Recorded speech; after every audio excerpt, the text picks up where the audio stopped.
Do you ever say to yourself, I know what I should do, Ralph, but I just don't seem to be able to do it? I don't know about you, but I feel that way sometimes. And I got this listener question. I thought this just nails it. Ralph, I know what I should do with my money, but I don't actually do it.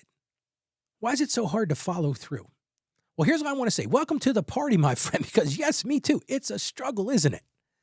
Sometimes it's so hard to really understand why we don't do the things we do. So that's exactly what I'm going to cover on today's show. Hello there. Welcome to the show. My name is Ralph. I just want to thank you so much for joining me today on the show. I appreciate your time as we continue on this journey as we talk about 30 days to improve your investment life. And you might be saying, okay, who's this guy, Ralph? Well, the truth is, it's important that I talk to you today because I've worked with people for over 30 years in this area. I've seen situations that people understand investing. They could explain it to me perfectly. But those same people are the people that don't always contribute to their 401k. They don't always do the things that they know they should do. And unfortunately, there's a true disconnect there. Then I've worked with other people. Let me just be honest with you. I've had other people that I've worked with that weren't sophisticated at all. They had no idea about investment knowledge. But you know what they did? They were consistent. They were diligent. They saved a little with each and every paycheck. Truth is, they made it automatic. And I've talked about that on the show so many times. When you make it automatic, that's when you can actually build wealth. And I'll tell you, when I was a kid, I used to play football. Football was my passion. And I had a coach one time say to me, because I wasn't a great football player, I didn't have that talent that so many professional and college football players had. But he said to me, Ralph, he said, you know what? He said, 90% of this is heart. Do you have a heart for it? Do you have that desire? Do you have that diligence? Do you have that eagerness? Even more than talent. And that's really what we're talking about today. Do you have the heart for investing? Because so many of us know what we should do. It's kind of like a diet. For many years, I was a big overweight guy. Listen, I'm still a little overweight. I knew what I should be doing. I didn't need somebody to tell me, Ralph, you need to eat less. You need to exercise more. You need to choose to eat these better things. And I remember when I hit 430 pounds, my health was out of control. And even at that point, I knew what I should do. But it took that dedication. It took that daily diligence to say, okay, here's what I should do. Now, how do I make that happen? I'll tell you a story. I had a client, well-educated guy. I mean, this guy had gone to school for business management. He knew all the finance rules. Honestly, he probably knew them better than I did. But this guy never set up those automatic savings rules. He never put the effort in. He never made that diligence. He never made it automatic. Then I had another client. This guy was just a hardworking, what they call blue-collar guy, just worked hard every day, worked with his hands, got in there and got dirty. But the thing he did is he saved a little bit with each and every paycheck. So let me ask you this question. At the end, who do you think ended up with more? You'll be amazed at the results. The person who made it diligent, not the person who had all the education, not the person who understood all the financial derivatives and all the financial markets. It was the person that was diligent. It was the person that day in and day out, they made it a purpose to do that. And I heard this quote from James Clear. Now, James Clear wrote this book called Atomic Habits. A great book. If you have a chance to read it, I would highly encourage it. And what he says is just so important for what we're talking about today. And this is what James said. He said, you do not rise to the level of your goals. You fall to the level of your systems. And he's getting at it right there because he's basically saying what we're talking about today.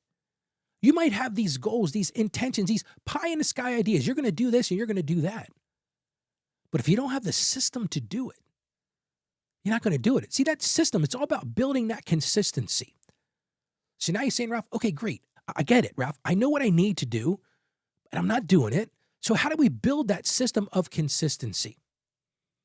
Well, I've got a solution for you today. It all starts with moving beyond your head and into your hands. See, it's easy to know a whole lot. I've met some of the most well-educated people, knew all the ideas about finances in the world.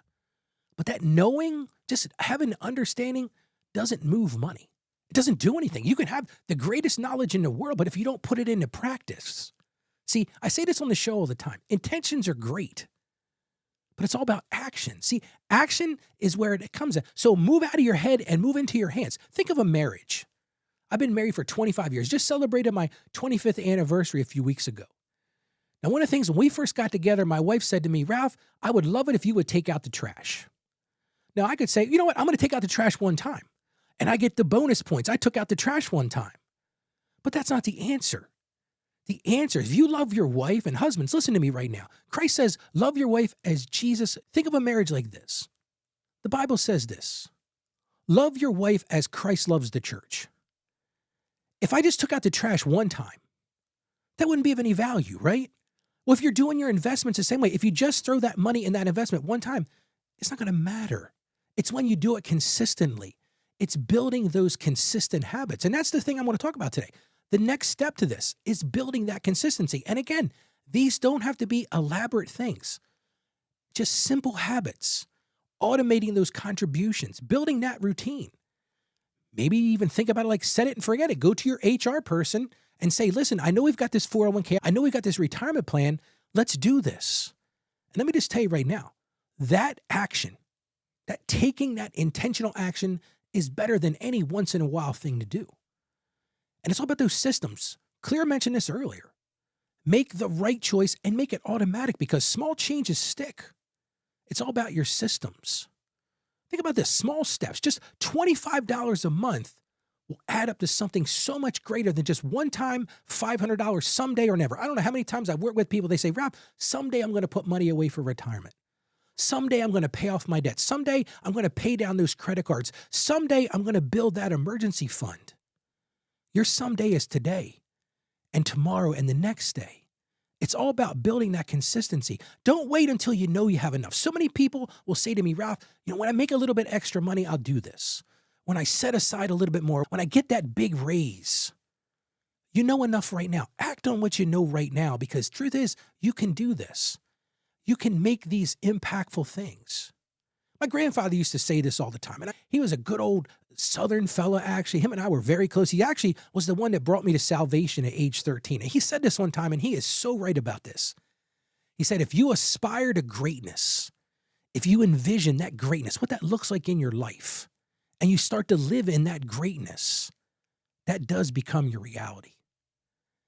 And I think we all can learn from that. And let's get right to the Bible. You always want to tie scripture into this. And I love this verse from the book of James, chapter 1, verse 22.